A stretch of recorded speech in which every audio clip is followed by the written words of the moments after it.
Hey guys, Scarlett here. Welcome to my channel, and for my returning subscribers, welcome back.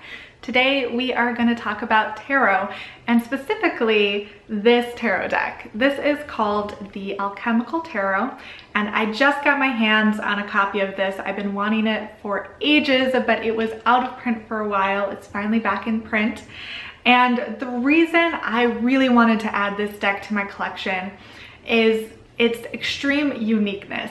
So the creator of this deck, Robert M. Place, created this deck with the intention of illustrating the alchemical process for creating the Philosopher'S Stone and using the major and the minor arcana to illustrate that process in detail. So it's a bit of a nerdy deck, but I love deciphering symbolism. I've always been fascinated with alchemy. The name of my website, Arcane Alchemy, of course being inspired by the alchemical process. So what I'm gonna do is I wanna show you what I mean by this deck representing the alchemical process. So we're gonna dig into the major arcana card by card, and I'm gonna show you how Robert Place here, he designates the symbolism within the major arcana to represent certain alchemical processes. And of course, with the goal of this tarot deck and the goal of alchemy or ancient alchemy in general being the creation of the Philosopher'S Stone. So if you're familiar with your history, or perhaps if you're even familiar with Harry Potter, you've probably heard of the Philosopher'S Stone, which is the quest to create a material that provides the elixir of life, or provides everlasting life, and then also can transform lead into gold. So this is the combination of spiritual understanding about the universe with science, basically, and that's what makes alchemy unique and interesting. It's not meant to necessarily be scientific in the way we view science today. It's meant to be a spiritual transformative process. And here we're going to go into how these cards that he's depicted here illustrate that specific process for the creation of the Philosopher'S Stone. So this is going to be a super nerdy walkthrough of this tarot deck. So it might not be for everyone, and that's okay. I'll see you next week. But for those nerds out there who want to dig into detail, definitely stay tuned. Okay, so here we are starting with the Fool card. And the Fool card is really the alchemist at the beginning of the great work. The great work being the creation of the Philosopher'S Stone. This symbol representing the Philosopher'S Stone, also known as squaring the circle. So he is really this naive beginner that you can see here with his blindfold, and the rabbit here is going to be his guide along this journey.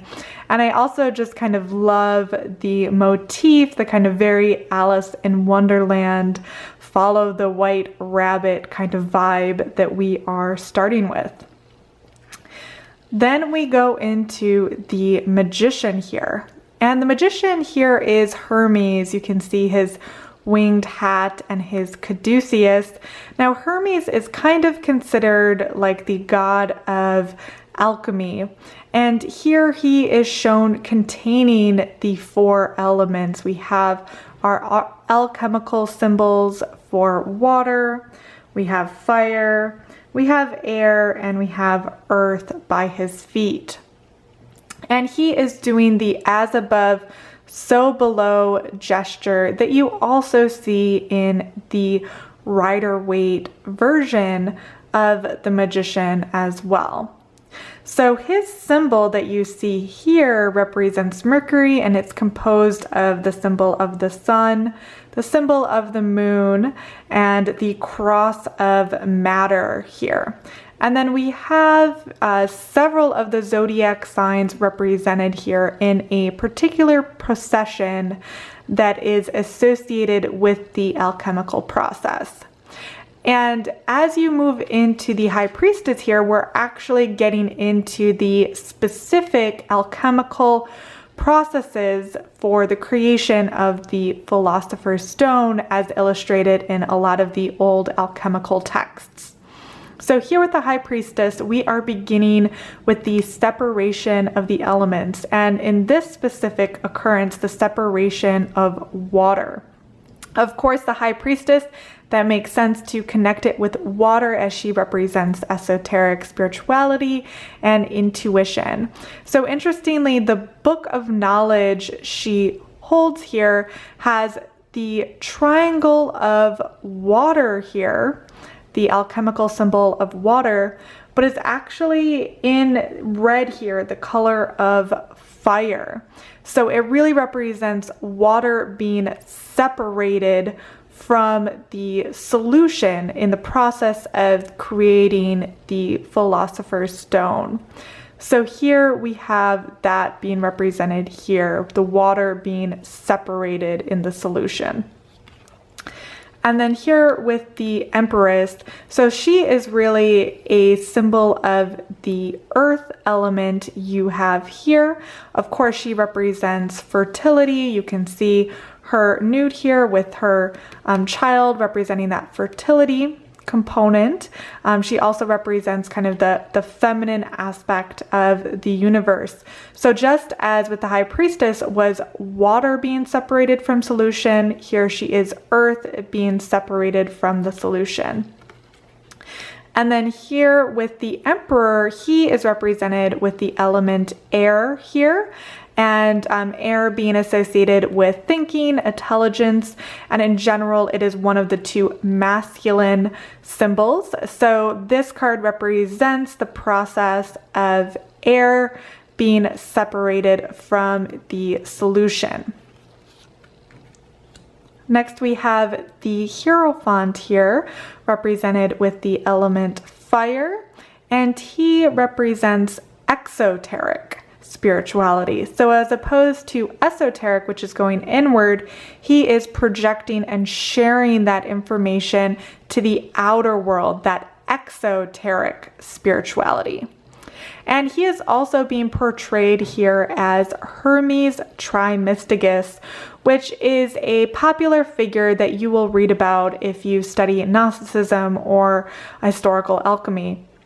Hermes Trismegistus being the combination of the Greek god Hermes with the Egyptian god of scribes and magic known as Thoth. And those of you that are familiar with the Thoth deck will be probably familiar with the Egyptian god Thoth. So here he is holding the Emerald Tablet, a very renowned text, and he has the symbol for the sacred feminine here with the moon and the sacred masculine here with the sun. So here, one of the interesting things about this deck is it actually includes two lovers cards. So we have a PG-13 one over here and a naughty one over here. And the lovers are really kind of the, represent the joining of the two, the joining of the sacred masculine and the sacred feminine. So this is the anticipation or the foreplay of that joining, and here is the joining in action here. And then they both have the symbol of conjunction on these two images.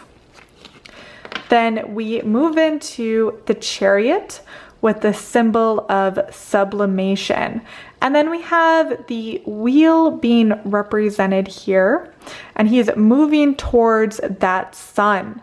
And then the three symbols within the wheel being represented with sulfur, and then we have sulfur here for the red horse. Then we have salt here with the white horse, and then we have Mercury being the charioteer moving forwards. And then some of the key ideas being speed, travel, victory, all associated with the chariot. Next we have here Justice. So this deck is going by Justice being represented with 8 instead of Strength, which you see in the Rider-Waite version. So here with justice, we have the glyph for disposition, which is the part of the alchemical process where it is being weighed. So we have the weighing of the scales. We have this interesting furnace kind of atop her head here, and then this kind of representing the sacred fire. And then we also have the symbol for the sacred fire on her sword handle. And this all representing the process of weighing, the process of balance and justice in general. And here we have the hermit. So the hermit is represented by the symbol of exaltation. So he is represented following the footsteps of the anima mundi, kind of the soul of the world. Here we have the Ouroboros, or the serpent of time, and then we have the raven, which represents the stage in alchemy where the prima materia turns black. So the hermit here representing meditation, solitude, the need to be alone in order to ascend to that higher level of spiritual understanding. Next, we have here the Wheel of Fortune, and there is a lot going on here. This is representing the dichotomy of the fixed and the volatile. So here we have the unwinged dragon being fixed, and then the crowned and winged dragon being volatile. In general, the wheel representing fate, transformation, and change, but here the symbol representing the circulation. So the turning of the wheel between the fixed and the volatile process within the alchemical creation of the Philosopher's Stone. Moving on to strength. So we have the symbol for fermentation. So we have here the beautiful woman representing the morality of virtue, and she's controlling the green lion. So the green lion is represented a more destructive aspect of Mercury, but she is controlling the lion through components of love and self-control and compassion here. And she has the symbol of the lion represented here as well. And then here with the Hanged Man, we have calcination. I might be pronouncing that incorrectly, but this is the process where part of the gold is sacrificed for the continuation of the creation of the Philosopher's Stone.